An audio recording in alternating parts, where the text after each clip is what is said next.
much love to the music. It gets much respect. Can you dig it? Yeah!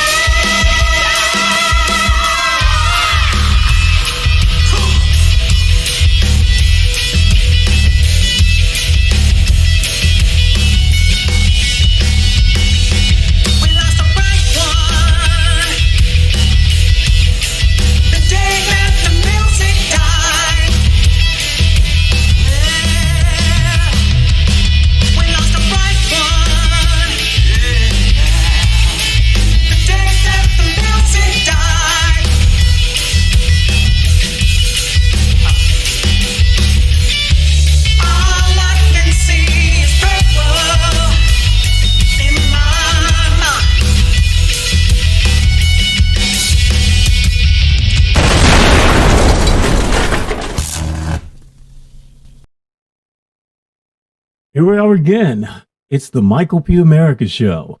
And guess what?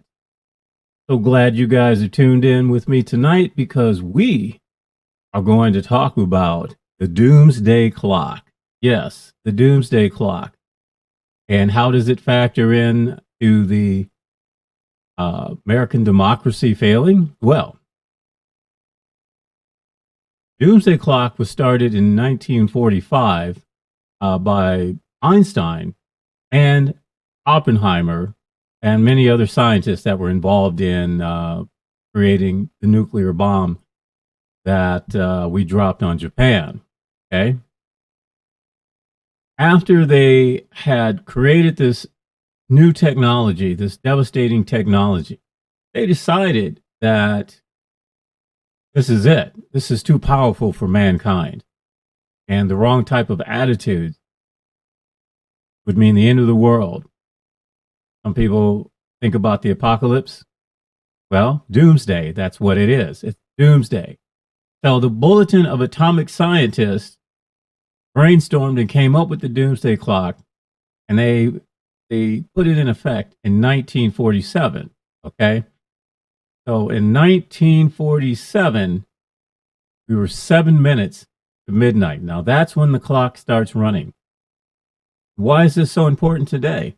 Because we're 85 seconds to midnight. And basically, these scientists are saying that leadership has completely failed. We are closer to complete annihilation, global annihilation, than ever before. And that conversation is not really being echoed loud enough. So I'm bringing you the Doomsday Clock. And I'm actually going to read stuff that's coming from the scientists themselves. A lot of times I don't like to script.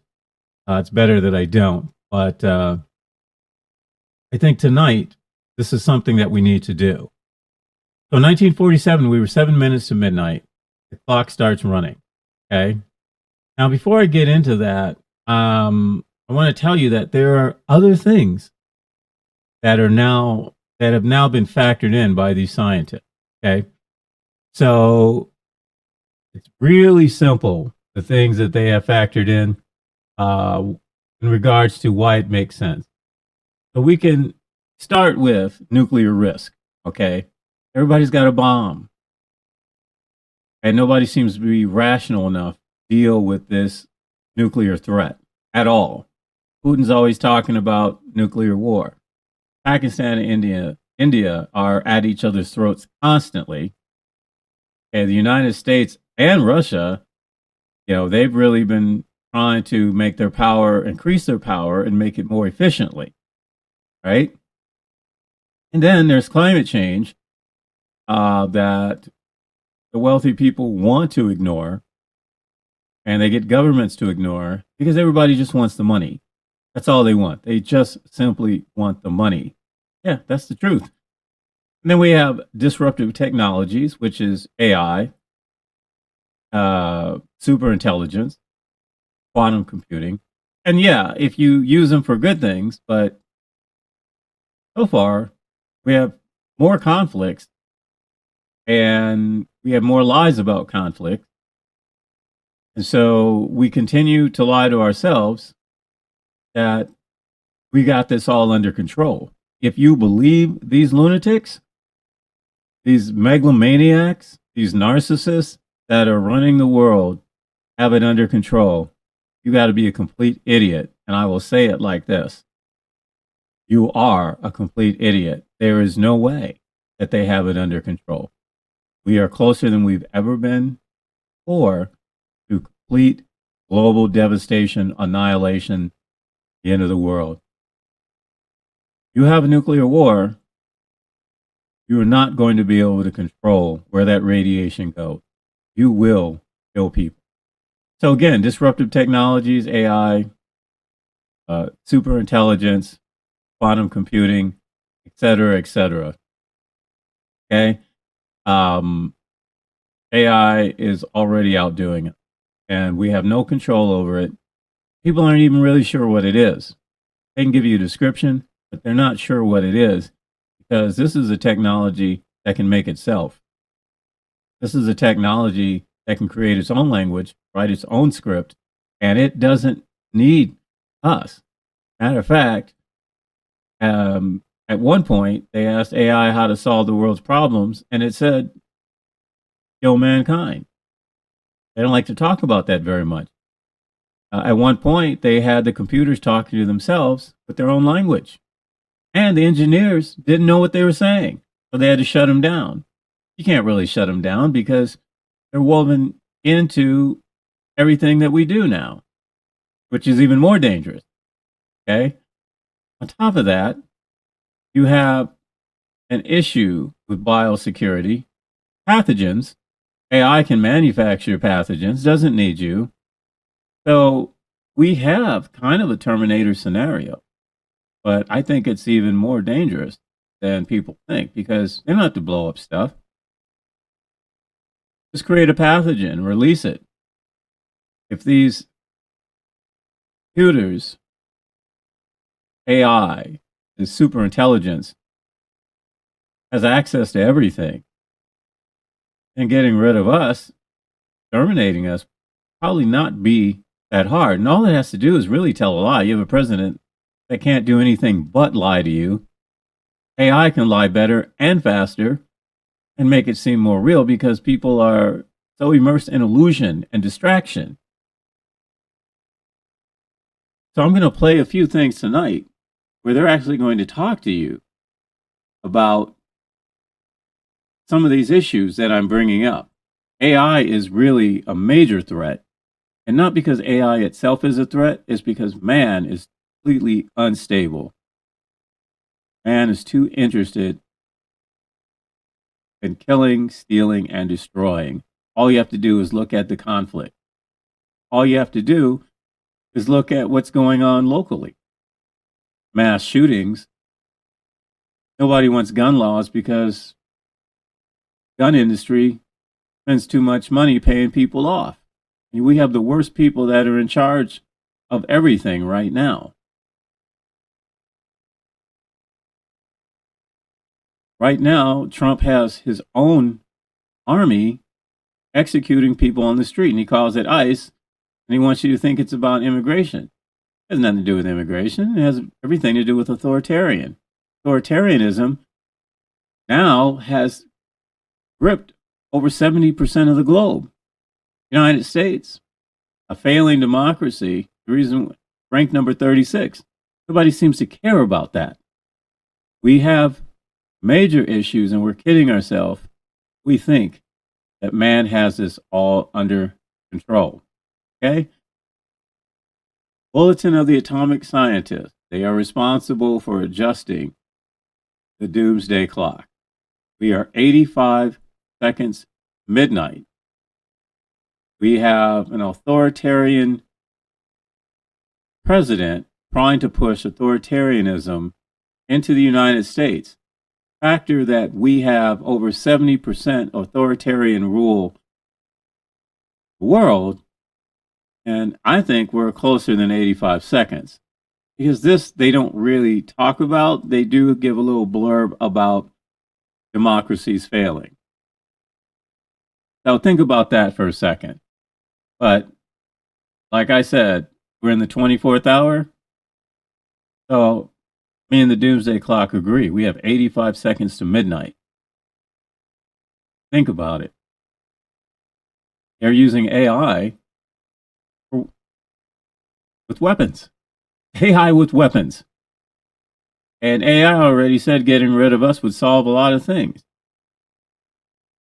Can't dial that back. While you're playing with the AI and on all your social media and trying to come up with these concepts that you're playing with, every time you buy into this, you're supporting your own destruction, because the people that operate this stuff hate humanity. They really do. And they also want to be the new kings of the planet. We have all these megalomaniacs fighting for power.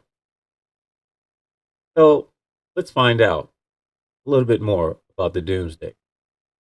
The Bulletin of the Atomic Scientists is a publication founded by Manhattan Project scientists. They understood that the technology that they had just created, the new age that they had really started, would necessitate a broad public conversation about the military, political, scientific, ethical issues that this new technology had created. I used to think about the Bulletin as, because of the name of atomic scientists, it was about nuclear war. But since 2007, the Bulletin has included climate change as a threat to our well-being.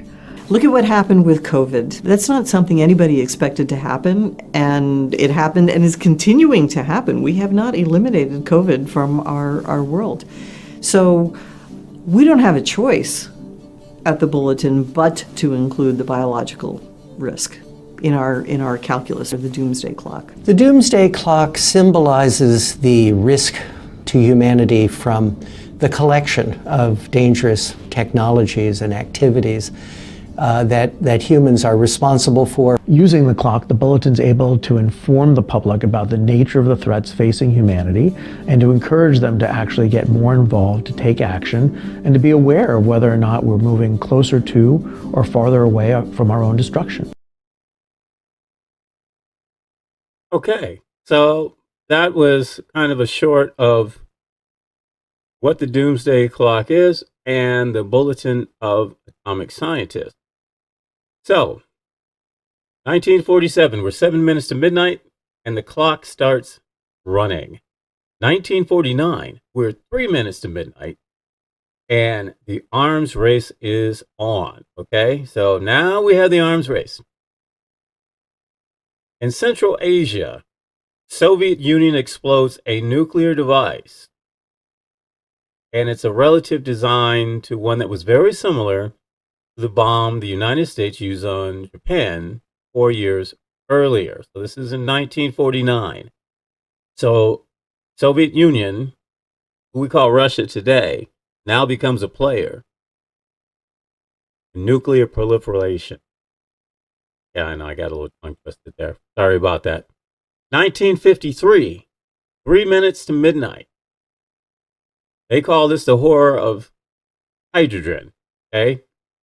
So, the United States decides to pursue the hydrogen bomb. Now, this weapon is supposed to be far more powerful than any atomic bomb.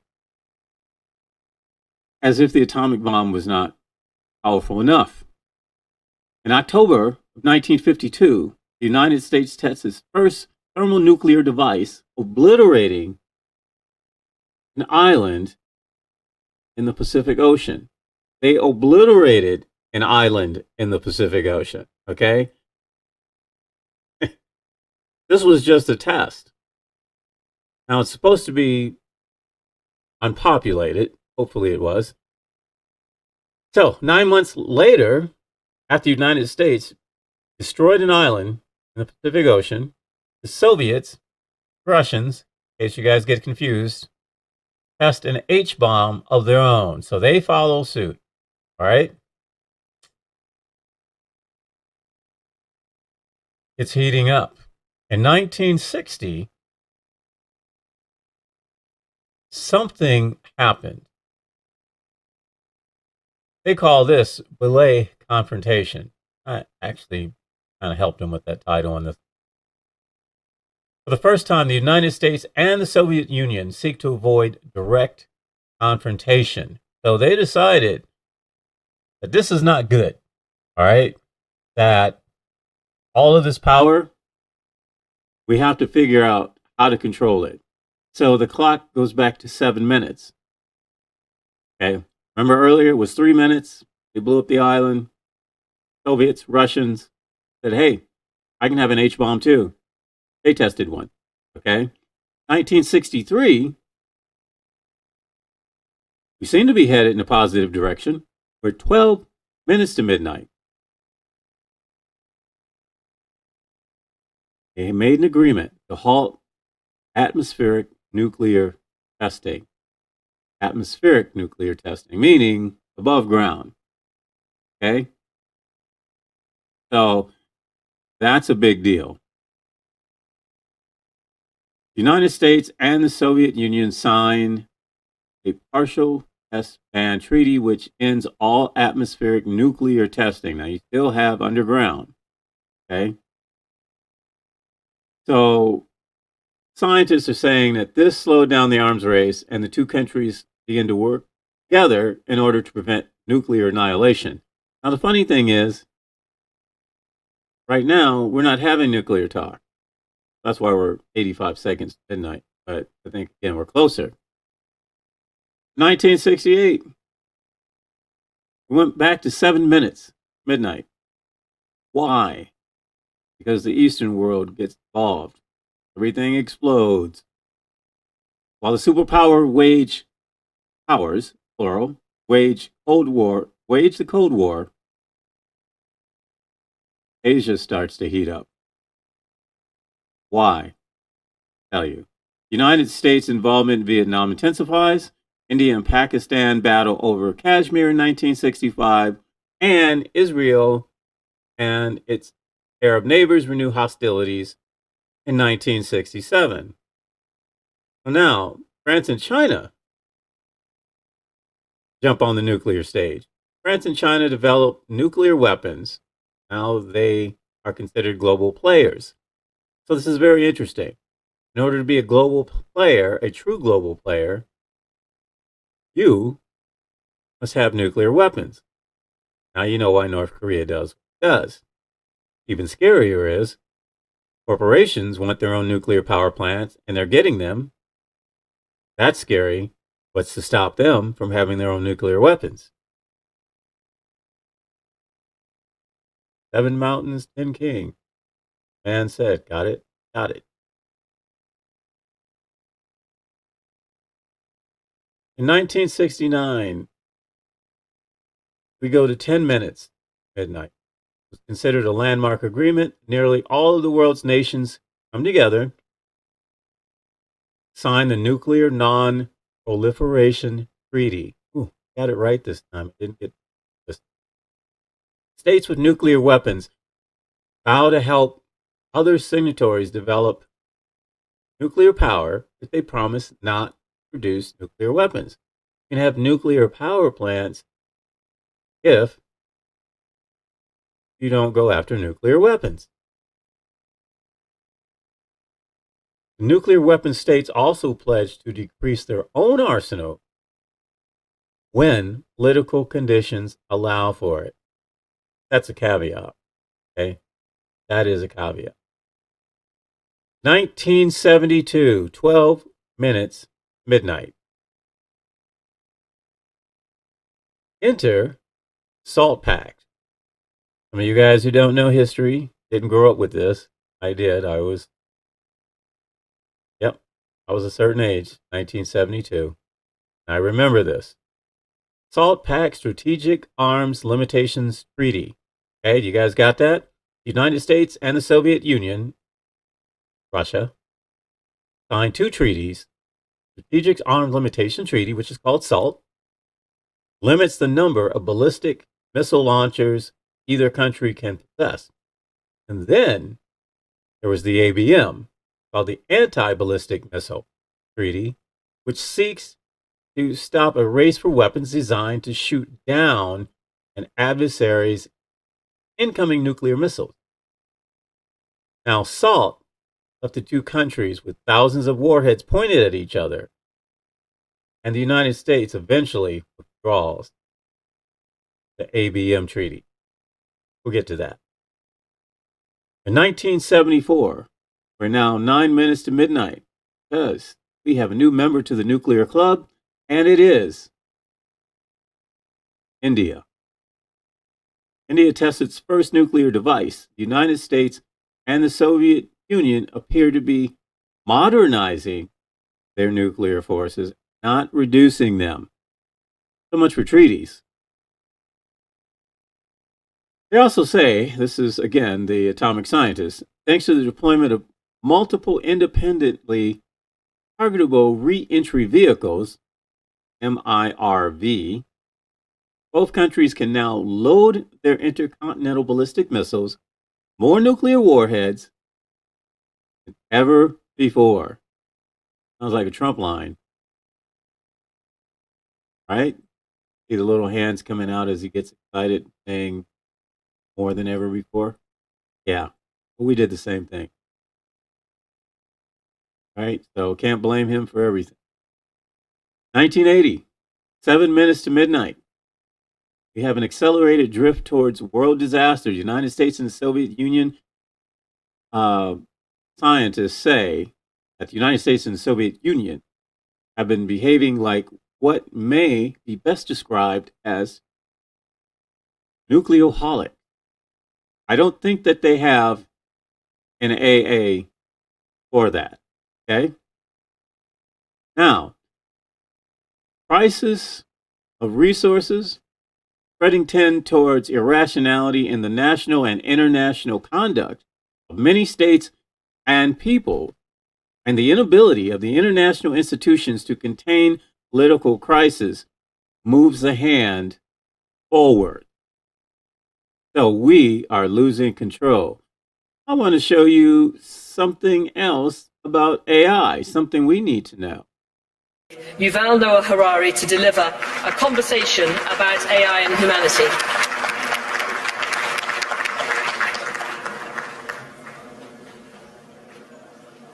So, hello everyone. There is one question that every leader today must answer about AI.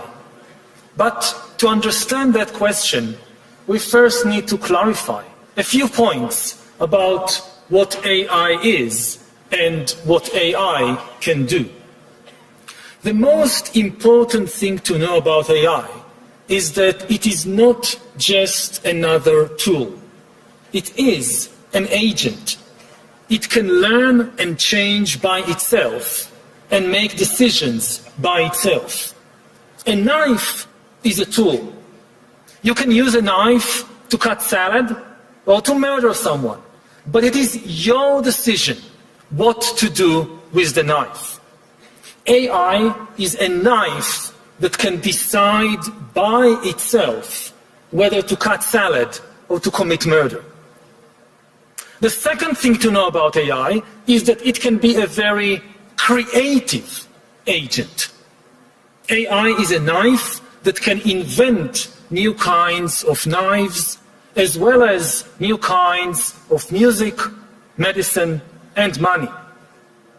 The third thing to know about AI is that it can lie and manipulate. 4 billion years of evolution have demonstrated that anything that wants to survive learns to lie and manipulate. The last 4 years have demonstrated that AI agents can acquire the will to survive, and that AIs have already learned how to lie. Okay, I think you get the gist of it. Why did I show you that? The reason I showed you that, because AI has been factored into this. It was really important that we just give you a little bit of information on what you may not have considered. AI can lie to you. It can do many things, and it can do it better than us, and it can do it faster than us, and it can be more convincing. It's very important to know because this plays into it. AI is being weaved into all of our system. Everything. They want you to accept it. All right, let's go back to Doomsday Clock. Get to AI and the Doomsday Clock. 1981, we're 4 minutes to midnight, and I call it microwaving the Cold War. Kind of didn't like their complete descriptions, so I call it microwaving the Cold War. The Soviet invasion of Afghanistan, and remember, the Soviets are the Russians, for you young folks who probably failed history, right? They invade Afghanistan in 1979, and of course, Osama bin Laden was working for the CIA, and that's where you get another CIA asset gone bad, and of course, you know what happened. Bin Laden, that's a whole other story, won't go there. Soviet invasion of Afghanistan, 1979 and 1980 election of Ronald Reagan in the United States both served to harden the U.S. nuclear position. We have a president who is considered vital to actually moving us forward to a nuclear war and global destruction. That was Ronald Reagan. Republicans love Ronald Reagan. Well, I remember those days. Not everybody loved Ronald Reagan. But anyway, and the Bush CIA vice president really controlled the White House. But imagine if Reagan moved it to 4 minutes to midnight. Of course, Trump would move it to 85 seconds to midnight. Such a volatile personality. And you gave him codes to the bomb. Who in the right mind would ever give this guy codes to nuclear weapons? He is so unstable. It is too obvious. This is what you want, America, so this is what you get. Before leaving office in 1981, President Jimmy Carter opposed the United States from the 1980 Olympic Games in Moscow and considers ways in which the United States can win rather than avert nuclear war. Mr. Carter, peanut farmer, you can't win a nuclear war. That's impossible. Talking about winning a nuclear war. Now, you know we've lost all our cookies are gone. Nobody wins in a nuclear war. Reagan intensifies the hawkish posturing by scrapping any talk of arms control and proposing the best way to end the Cold War is for the United States to win. Another crazy guy. Because we already know that Bush was running everything because Reagan lost his mind. And I'm not trying to make fun of it, but he literally lost his mind during his presidency. So guess what? 1984, for 3 minutes to midnight. And would there be a stalemate? And Star Wars? Star Wars missile defense? Anybody got their history going on? Yeah, that was the idea. Let's put nukes in space. Little space debris. Hits a warhead. It comes crashing down on the United States. Maybe a meteor hits it. Hey, you know. Wow, that was a good one. Star Wars. As U.S.-Soviet relations reach their iciest points in decades, the dialogue between the two superpower virtually stops. Every channel of communication has been constricted, shut down. Every form of contact has been attenuated or cut off. And arms control negotiations have been reduced to propaganda. I think we're hearing that right now. The United States threatens to provoke a new arms race by seeking a space-based anti-ballistic missile system. Star Wars. Star Wars. We can't even keep space junk up there. How are you going to keep nuclear weapons in space when you can't even keep space junk up? You don't even have a plan on how to handle space junk. This is insane. We have been insane forever. America, you got to stop lying to yourself about these phony leaders. All they're doing is lying to you. It's all spectacle. They're just grifting and making money, and they have suicidal tendencies. They will take us all out with them. People must get involved. We are 85 seconds to midnight. So let's get into 1988. We're at 6 minutes to midnight. And the reason we're at 6 minutes to midnight, because people start protesting. The leaders had to listen. Only they call this protest yields progress. I kind of shortened it a little bit. So let's talk about this. The U.S. President Ronald Reagan and Soviet Premier Mikhail Gorbachev make a treaty. Okay. This was a reality. I should say they make treaty a reality. Okay. But the Western European public's opposition to U.S. nuclear weapons fired it. So the people got involved. People said, no, we don't want to die. And I tell you, you heard the song 1999. There were a lot of those songs about, nuclear war when we were coming up. Not really hearing them right now. The other thing is that we're not really having nuclear talks. You're just hearing blurbs in the press. Russia is blaming the United States for not, talking about the nuclear treaties. Public's not upset about that. We're 85 seconds to midnight. We're losing our democracy. You have a 70% authoritarian rule around the globe, and they want you to watch TV and movies and sit on your couch and just take the authoritarian ass whooping. They don't care about the Constitution. Trump doesn't care about court rules. He's wagging the dog. He sends the military away so that he can continue to abuse the American people and the U.S. Constitution, and that is a fact. He is wagging the dog, okay? Trust me on that one. So in the 1980s, both countries had increased the quantity and the deadliness of their intermediate range missiles in Europe, keeping the continent in the crosshairs of the two superpowers. That was 6 minutes to midnight, okay? So that's the other side of it, is that we did get some type of treaty, but they're still working around that. 1990, we're 10 minutes to midnight. Guess what happens? Fall of the Berlin Wall.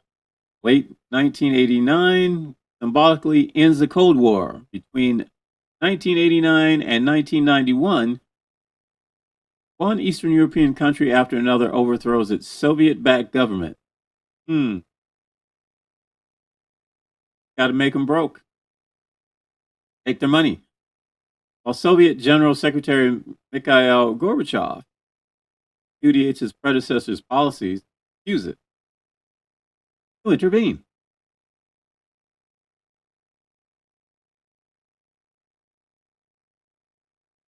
Lots going on. And here's something very magic. 1991, we moved 17 minutes to midnight because the Cold War is officially over. When I was growing up, Russia and the United States just threatening each other with nuclear war, with their weapons, and all of these things. And the whole, I'm not really the duck and cover generation. Well, kind of. It was going on, but by the time we hit the 70s, we're like, are you kidding me? Did you see what those bombs did to Japan? Duck and cover where? What a joke, right? And that was just to get people to buy into it. So 1991, we're 17 minutes to midnight. Cold War is officially over. The United States and Russia begin to make deep cuts to their nuclear arsenals. President George H. Bush and Mikhail Gorbachev signed the Strategic Arms Reduction Treaty known as START. This agreement greatly reduces the number of strategic nuclear weapons deployed by the two countries. Better still, a series of unilateral initiatives take most of the missiles and bombs in both countries off air trigger alert. You didn't get rid of them, but I guess better not to have your finger on the trigger. However, 1995, we start to creep right back because we had a close call. Now remember what we said about AI, okay? Remember what we said about AI. So I told you what you need to know about AI, and it's this little brief thing, and you're probably going to forget about it. But what I want you to do is listen to this about AI, because for me, this is, we're really headed for this. This is creepy. Check this out. This is about AI again. I know we're talking about nukes, but AI factors into it. If laws are made of words, then AI will take over the legal system. If books are just combinations of words, then AI will take over books. If religion is built from words, then AI will take over religion. This is particularly true of religions based on books, like Islam, Christianity, or Judaism. Judaism calls itself the religion of the book, and it grants ultimate authority not to humans, but to words in books. Humans have authority in Judaism not because of our experiences, but only because we learn words in books. Now, no human can read and remember all the words in all the Jewish books, but AI can easily do that. What happens to a religion of the book when the greatest expert on the holy book is an AI? Okay, so why did I play that?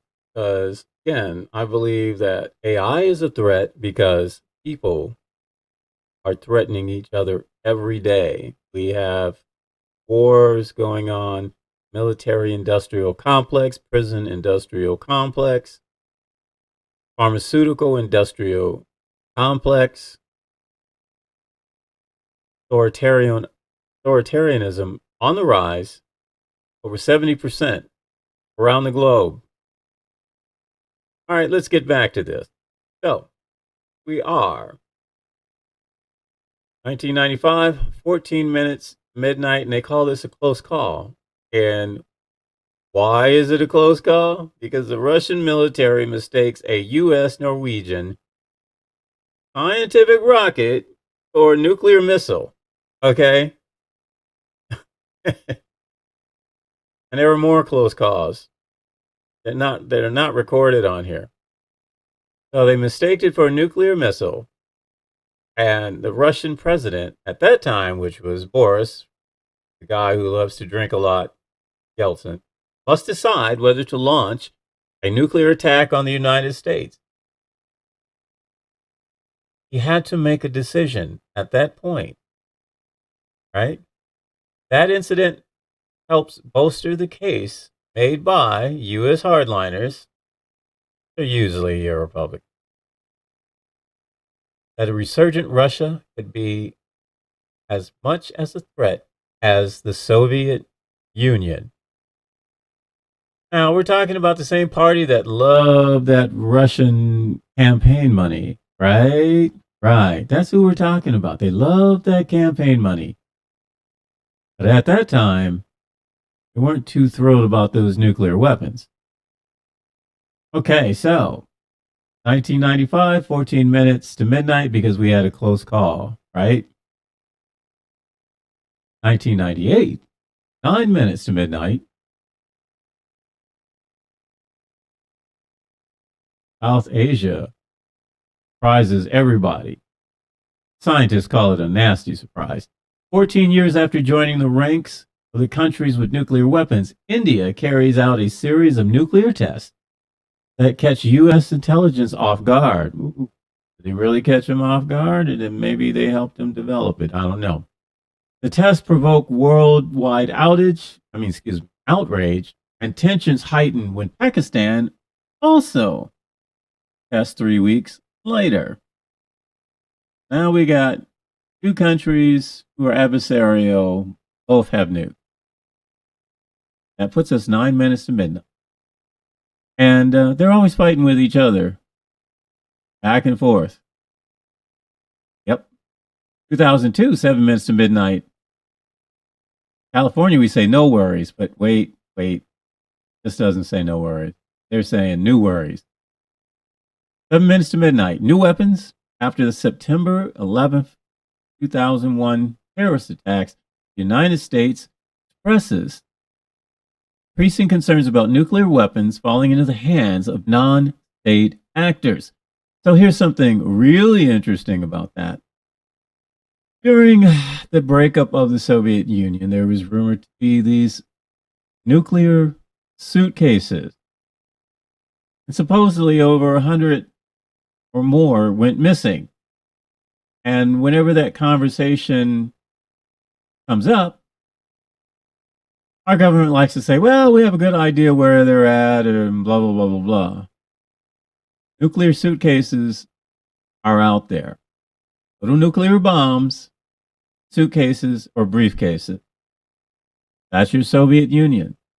There are weapons out there that exist that we have no clue. Okay? Those weapons exist. They're not telling us. We're so much more in the dark. These guys are insane. We better get our democracy back. You have a lunatic right now in the White House. He gets up on the wrong side of the bed. He will, he's already blowing up stuff and he's killing people on our streets. Not much of a leap to think that he would launch part of his nuclear arsenal. He's not sane. If you don't like what I'm saying, you're probably not sane either. If you support the liar in chief, well, you don't care for humanity either. I will definitely say that. So, this is really interesting, right? So, September 11th, right? Terrorist attack, which we know we did this to ourselves. They wanted all these wars. Gets us into Afghanistan. $100 million a day, $0.3 trillion and counting. It's still going up. Taxpayer money. You have $100 million to spend a day on war, but we can't have medical here. People can't get enough food. We can't have housing. They want to ditch your Social Security and keep your money. They want to keep grifting and paying all of the rich people. And authoritarians all over the world, it's really the wealthy who decided that with all these unions popping up and the everyday common man, common working class, wanting unions and want to adjust to their price fixing of our economy to where people can't afford housing, can't afford food. They don't want you to have it. But they can spend $100 million a day on war for 20 years. Think about what I'm saying here. People are not a priority to these scumbags. So, a top concern is the enormous amount of unsecured and sometimes unaccounted for weapons. Now, they're just telling you, I'm just reading this. Not only weapons grade nuclear material throughout the world because everybody's trying to get nukes any way they can. Right? The United States expresses a desire to design new nuclear weapons, ones that can destroy, harden, and deeply buried targets. Do you remember the bunker busters? So take a nuke, attach it to one of those bunker busting bombs, and then you irradiate anything under that soil for how many miles? Nothing grows, everything dies. Think about that. They're insane enough to want to do that. That is absolutely insane. They can't control the radiation that they're setting off in the atmosphere, then they want to set it off in the earth, into the soil, which hits drinking water, etc., etc. These guys are out of their minds. And they're using taxpayer money to grift and push their insane agenda. We hit 2007. Oh, I forgot to tell you one other thing before we get to 2007 in 5 minutes. Midnight. The United States rejects a series of arms control treaties, announced that it's going to withdraw from the ABM. I told you about that, the Anti-Ballistic Missile Treaty that it signed with Soviet Union in 1972. Okay? So, can't just blame the Russians, Soviets, Soviet Union. United States rejected treaties, a series of treaties. 2007, 5 minutes to midnight. Guess who? North Korea rising. 5 minutes to midnight. North Korea conducts a nuclear test, and many in the international community worry that Iran is working toward a bomb of its own.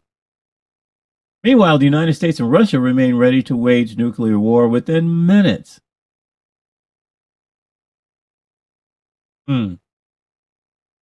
2010, we got to creep back to 6 minutes to midnight because they call this Copenhagen Hope. Yeah, okay. Oh, brother, right? A breakthrough occurs at the United Nations Climate Change Conference in Copenhagen. Both developing and industrialized countries agree to take responsibility for carbon emissions and to limit global temperature rise to 2 degrees Celsius. Now, this is very interesting because right now they're telling you that we don't have climate change.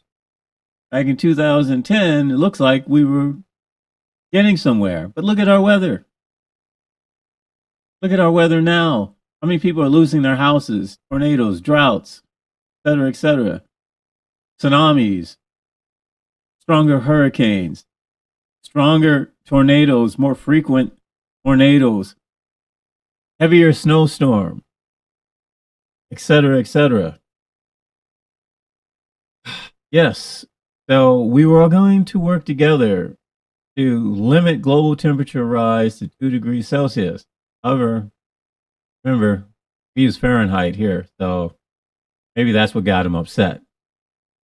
Washington and Moscow entered talks for a follow-up agreement to start and plan negotiations aimed at further cuts in U.S. and Russia, or I should say Russian, nuclear arsenals. Oh, maybe we can get somewhere with this. But then, oh my goodness, no, the quarterback is toast. We went back. 2012, 5 minutes to midnight. Desperately seeking solutions. Sorry, Madonna. That's what they call it. Desperately seeking solutions. So now what they're saying, ridding the world of nuclear weapons, harnessing nuclear power, and managing the profound disruptions caused by climate change are complex, interconnected endeavors that the world's political processes have not fostered. They say processes. What they're saying is the government lacks the will. That's what they're saying.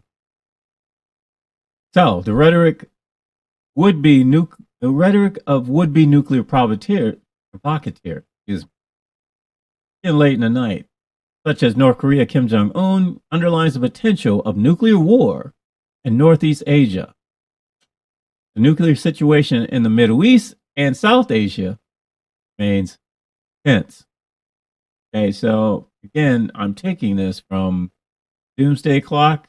You guys need to check this out, right? Bulletin of Atomic Scientists.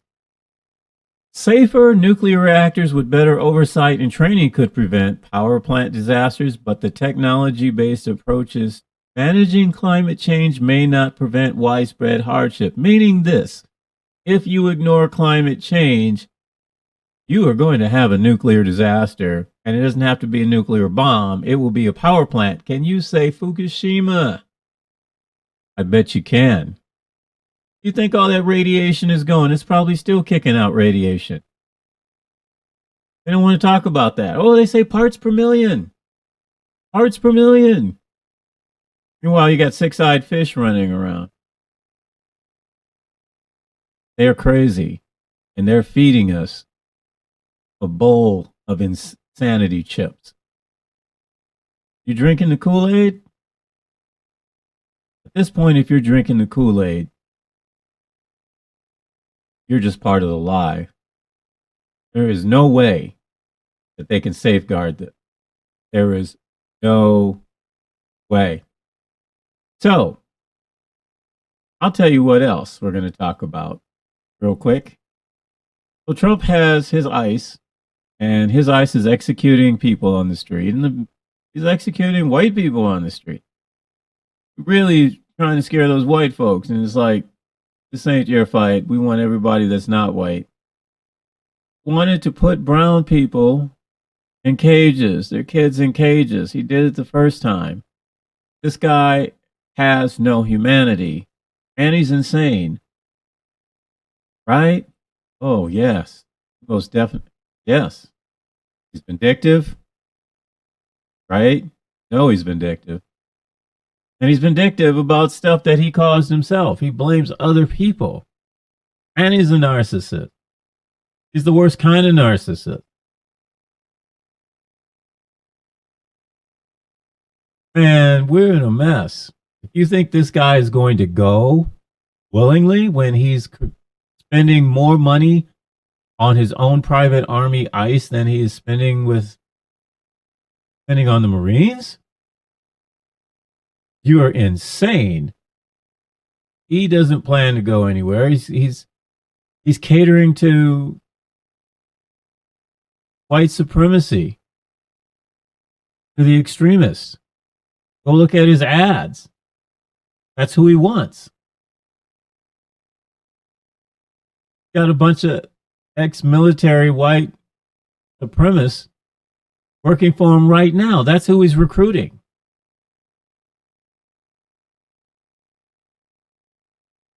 You know those guys are crazy because they just hate everything and they blame everything for stuff that they cause. They make a bad decision and they want you to pay for the bad decision. It's gone beyond white privilege. This is satanic. We don't do anything about this. We do not make it out of it. There's going to be a lot of people dead in this country because of the guy that you have in the White House in D.C. He already proven that he has no problem killing innocent people. He has no problem with his lack of humanity. He's sadistic, very vindictive. He's the worst kind of individual you want to give power to. Fortunately, there are more of him out there. So here's something real similar in regards to the ICE situation, immigration. This is something you probably haven't even thought of. Check this out. I just heard today about a new word that AIs coined by themselves to describe us humans. They called us the watchers.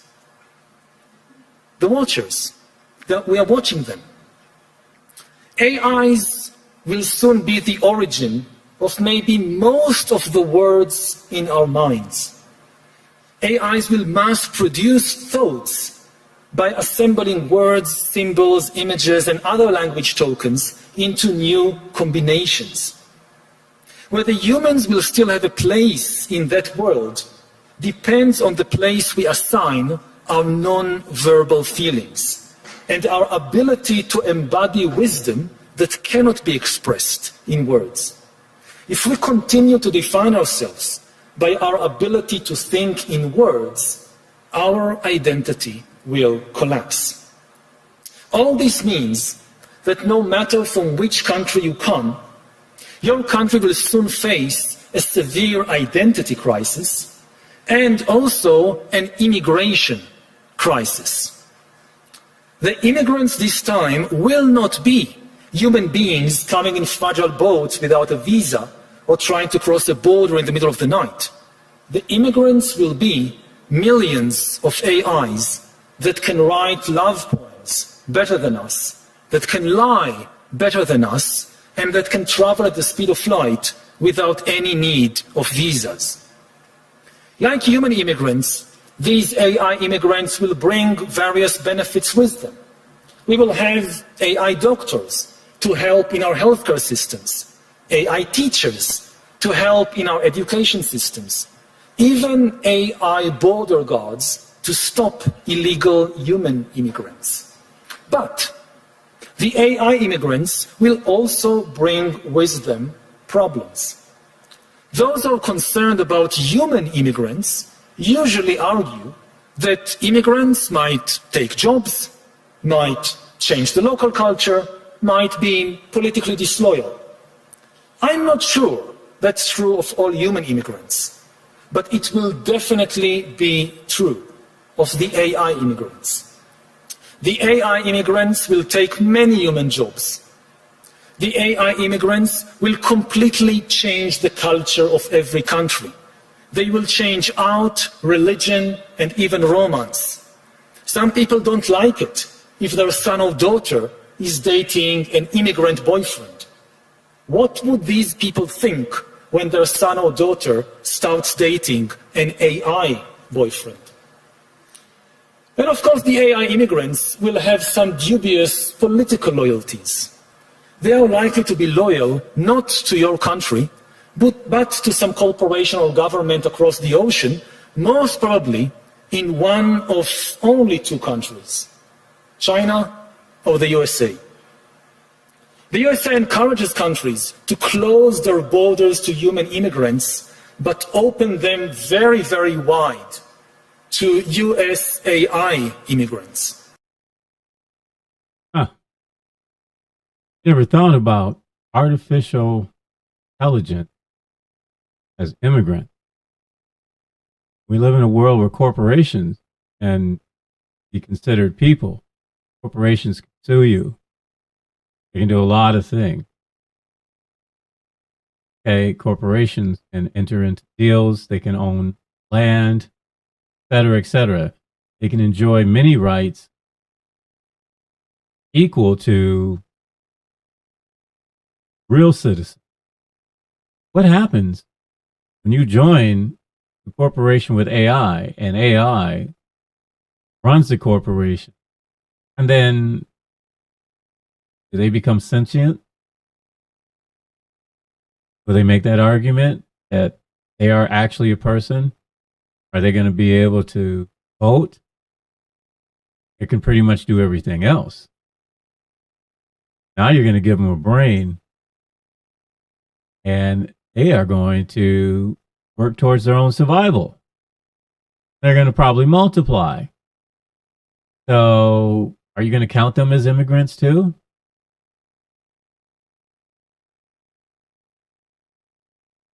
Pretty deadly thing. 2015, 3 minutes to midnight. And the scientists are kind of hardcore with this one. They call this failures of leadership. This is what they said: unchecked climate change, global nuclear weapons modernization, and outsized nuclear weapons arsenals pose extraordinary and undeniable threats to the continued existence of humanity. And world leaders have failed to act with the speed or the scale required to protect citizens from potential catastrophe because they don't care about us. That's why. The wealthy have it all figured out. They're buying their bunkers. They're moving their money around and trying to get their own nuclear power plants. They're sucking up all the land, et cetera, et cetera. They go on to say these failures of political leadership endanger every person on Earth, despite some modestly positive developments in climate change arena, which Trump is rolling back. Current efforts are entirely insufficient to prevent a catastrophic warming of the Earth. They don't care about anything except their money and themselves. You need to know that. They're not going to fix anything. They will not fix anything because it's broken just the way they like it. Okay? So, on top of that, meanwhile, the United States and Russia have embarked on a massive programs to modernize their nuclear weapons and treaties despite the warnings. Right? So, the clock ticks now at just 3 minutes to midnight because international leaders are failing to perform their most important duties, ensuring and preserving the health and vitality of human civilization. You got 8 million people. 8 billion, sorry. That's 7.5 billion more than what they want. That's the reality. Smoke that one. 2017, we're 2 minutes and 30 seconds to midnight, guys. 2017. Oh my. Right? We're half step towards doomsday. For the last 2 years, the minute hand of the doomsday clock stayed set at 3 minutes before the hour, closest it's ever been to midnight since the 1980s. Wow. That's 2017. In its two most recent annual announcements on the clock, the Science Security Board warned the probability of global catastrophe is very high, and the actions needed to reduce the risk of disasters must be taken soon.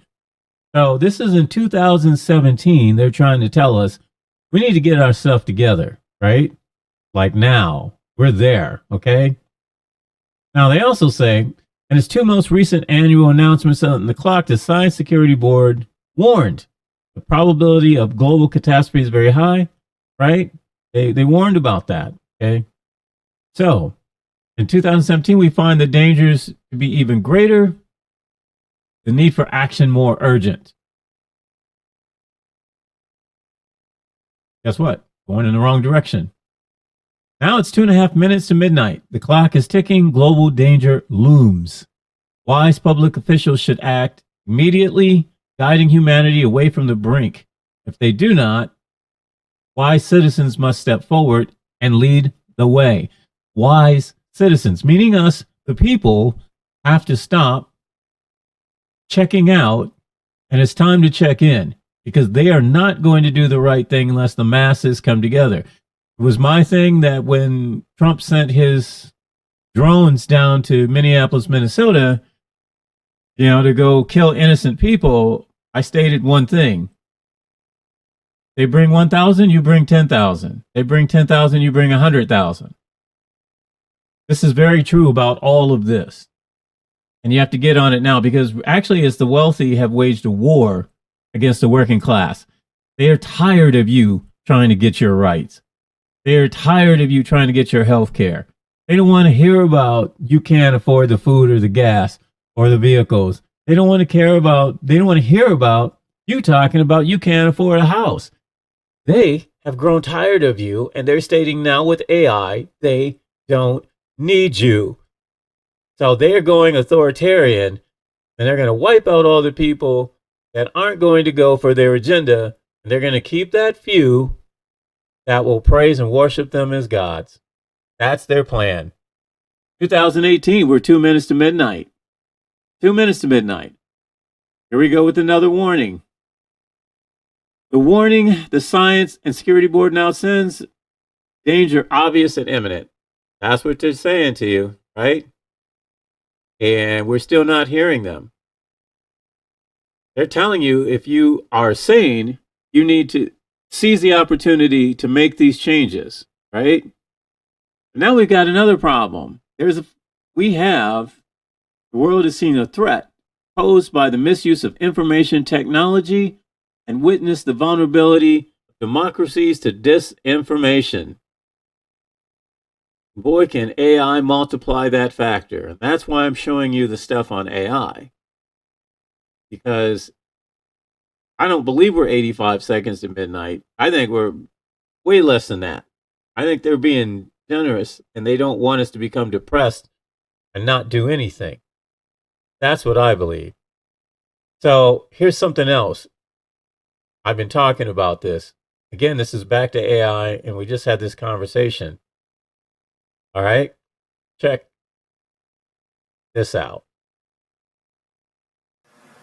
And now we can finally come to the question each one of you must soon answer. Will your country recognize the AI immigrants as legal persons? AIs are obviously not persons. They don't have a body or a mind. But a legal person is something quite different from a person. A legal person is an entity that the law recognizes as having certain legal obligations and rights. For example, the right to hold property, to file a lawsuit, and to enjoy freedom of speech. In many countries, corporations are considered legal persons. The Alphabet Corporation can open a bank account, can sue you in court, or can donate to your next presidential campaign. In New Zealand, rivers have been recognized as legal persons. In India, certain gods have been granted such recognition. Of course, until today, recognizing a corporation, a river, or a god as a legal person was just legal fiction. In practice, if a corporation like Alphabet decided to buy another corporation, or if a Hindu god decided to sue you in court, the decision wasn't really made by the god. It was made by some human executives, shareholders, or trustees. It is different with AIs. Unlike rivers and gods, AIs can actually make decisions by themselves. They will soon be able to make the decisions necessary to manage a bank account, to file a lawsuit, and even to operate a corporation without any need of human executives, shareholders, or trustees. AIs can therefore function as persons. Do we want to allow that? Wow. I mean, this is incredible stuff. 2020, we're 100 seconds to midnight. Humanity continues to face two simultaneous existential dangers, nuclear war and climate change, that are compounded by a threat multiplier, cyber,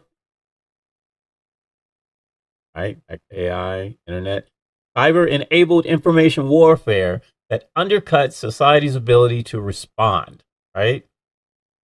All right, so now faced with this daunting threat landscape and a new willingness of political leaders to reject negotiations and institutions that can protect civilization. Wow. So, 2023, 90 seconds to midnight. Science and Security Board moves the hands of the doomsday clock forward. Why? 2023, the war in Ukraine. And they're saying that the war has raised the profound questions about how states interact, eroding norms of international conduct that underpin successful responses to a variety of global risks. The world is the closest to global catastrophe than it has ever been. You look at this on 2025, we're 89 seconds to midnight. This is 2025, right?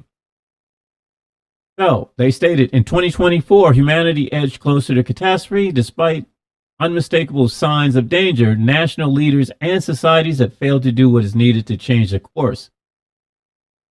They failed to change the course. And setting the clock 1 second closer to midnight, the Science Security Board sends, they're trying to send a signal, okay? They're saying, you know, this is all red hot in a word, okay? That's what they're saying. AI can be a legal person, you're in a war with humans. Got one more thing for you. I'm going to show you one more video that's really crazy. Check this out. Now, one big open question about AI is whether it can think. Modern philosophy began in the 17th century when René Descartes proclaimed, "I think, therefore I am." Even before Descartes, we humans defined ourselves by our capacity to think. We believe we rule the world because we can think better than anyone else on this planet. Will AI challenge our supremacy in the field of thinking? Now, that depends on what thinking means. Try to observe yourself thinking. What is happening there? Many people observe words popping in their mind and forming sentences, and the sentences then forming arguments like, all humans are mortal, I am human, therefore I am mortal. If thinking really means putting words and other language tokens in order, then AI can already think much better than many humans. AI can certainly come up with a sentence like, AI thinks, therefore AI am. Some people argue that AI is just glorified autocomplete. It barely predicts the next word in a sentence. But is that so different from what the human mind is doing? Try to observe, to catch the next word that pops up in your mind. Do you really know why you thought that word, where it came from? Why did you think this particular word and not some other word? Do you know? As far as putting words in order is concerned, AI already thinks better than many of us. Therefore, anything made of words will be taken over by AI. Okay. They will outthink us, AI. And, you know, we digest a lot of ridiculous material, so I don't think it's going to be that hard for them. But right now, 2026, and we're 85 seconds to midnight. We've never been this close to absolute global disaster destruction.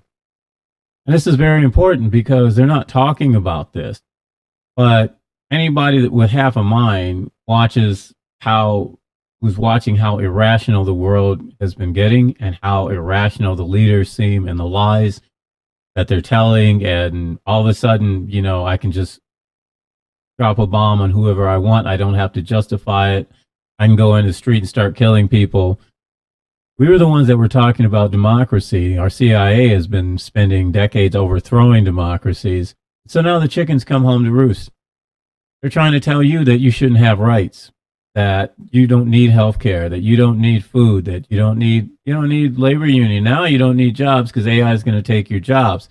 So what good are you to them? They don't need us anymore. That's what you need to understand. They needed us to do all the work. Now they've got the technology to actually do a majority of the work for them. All they need is a few worshipers to hang around, and they'll go on their insane agenda. That's how it's really working. So 85 seconds to midnight, Russia, China, United States, and other major countries have become increasingly aggressive, adversarial, and nationalistic. Yep. Who's reining that in? Hard-won global understandings are collapsing. Accelerating winner-takes-all great power competition is undermining the international cooperation critical to reducing existential risk. Yes. Far too many leaders have grown complacent and indifferent, and in many cases, adopting rhetoric and policies that accelerate rather than mitigate those risks. Meaning, people in charge are burning it all down. They are insane. People need to stand up. So, I'll tell you what. We had to have this conversation about the doomsday clock. We're 85 seconds to midnight. You guys can do the research yourself. We had a little technical difficulties just a few minutes ago, but it's the audio I want you to concentrate on.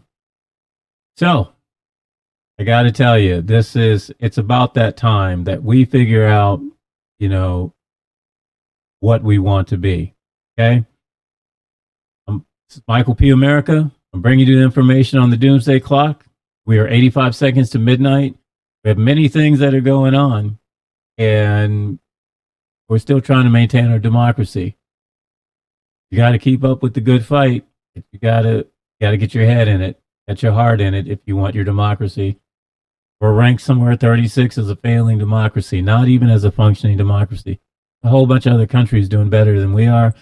The globe is over 70% authoritarian right now. A lot of democracies are actually falling, and they're not falling by themselves. They're being destroyed. The wealthy don't need us anymore, and they have grown sick and tired of us trying to get our rights. But there are more of us than there are of them, but you got to get in it if you want to save it. This is Michael P. America. Thanks for listening and watching.